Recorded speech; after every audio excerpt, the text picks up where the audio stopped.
Mwanaume huyo alikula chakula cha nchi nzima kwa mara moja ili kulipa wema wao. Akaanza kuwafanyia kazi. Ndani ya dakika 2 tu alisafisha maeneo makubwa, akakamata samaki wengi na kuwagawia watu wale wadogo. Watu walifurahi na wakamsihi abaki. Lakini Gulliver alikuwa na wasiwasi kuhusu mke wake aliyepotea, hivyo akaenda kwa mfalme kuomba meli. Mfalme akakubali, lakini kwa sharti moja: lazima kwanza awasaidie kuishinda nchi ya adui.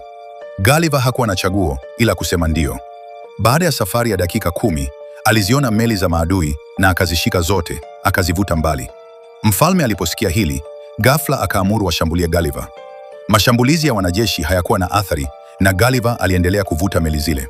Baadaye, mfalme alimpa medali, lakini Gulliver alipouliza kuhusu meli, mfalme akakataa.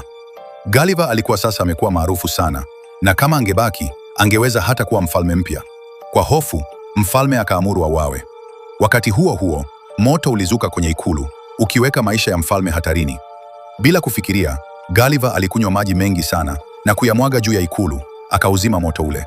Hata hivyo, mfalme akaendelea kuwa na wivu zaidi na akaamuru auawe. Gulliver alikuwa hana msaada, lakini hakulipiza kisasi. Alipanda meli na kuondoka, akiendelea kumtafuta mke wake. Muda mfupi baadaye, akafika kwenye kisiwa cha ajabu ambapo watu walikuwa wakubwa kama yeye. Kwa furaha, alikimbia kuwaelekea, lakini kumbe walikuwa wanasesere wa ukubwa wa binadamu. Ghafla, kivuli kikubwa kikaonekana nyuma yake. Alipogeuka, jitu kubwa mara 3 ya ukubwa wake lilisimama mbele yake. Katika nchi hii, Gulliver ndiye alikuwa mdogo. Mkulima jitu alimuona kama kitu cha kipekee, akamkamata na kumfungia kwenye kibanda. Sasa Gulliver alikuwa akionyeshwa mbele ya watu kama mnyama wa sarakasi.